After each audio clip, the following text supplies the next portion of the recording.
এই যে বড় রাষ্ট্রপ্রধানরা কখন বন্দী হয়, এর জ্যোতিষশাস্ত্রের সূত্র আছে, হাতেও আছে, কুণ্ডলিতেও আছে।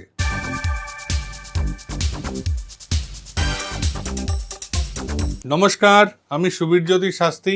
যদি দেখা যায় দশম স্থানে কোনো জাতকের রবি অবস্থান করে বা দশমপতির দশা চলে, সেই সময় দ্বাদশপতি হচ্ছে বন্দি বা জেলে যাওয়ার নির্দেশ করে। সেই দ্বাদশপতি গোচরে তার সাথে দৃষ্টি বিনিময় বা দশমপতির দশায় দ্বাদশপতির সাথে সম্পর্কযুক্ত অন্তর্দশায়, অষ্টমপতি যুক্ত সম্পর্কযুক্ত দশায় তার জেল বা বন্দী হতে পারে। তার দশমপতি যদি নবমপতির সাথে অবস্থান করে রাজযোগ দেয়, তাহলে রাষ্ট্রপ্রধান হয়।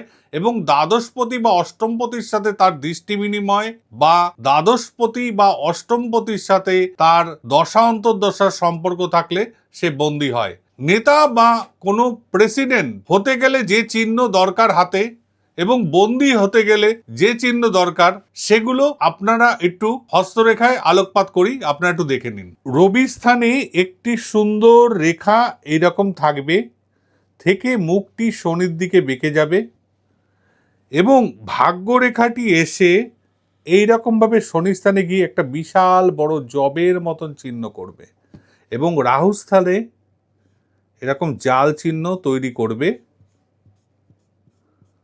এবং একটি রাহু রেখা গিয়ে রবি রেখায় টাচ করবে। তাহলে রবি রেখাটি শনির দিকে যাওয়ায় তার সুনাম এবং দেশের রাষ্ট্রপ্রধান হয়েছে এবং ভাগ্যরেখা শনি স্থানে গিয়ে তাকে বড় নেতা বা পরিচিতি দান করেছে। কিন্তু কথা হচ্ছে লাস্টে এই জব চিহ্নটি তাকে জেল দেবে। শনি স্থানে জব চিহ্ন আছে এবং রাহু স্থান থেকে কোনো জাল চিহ্ন এসে রেখা রবি রেখাকে টাচ করেছে।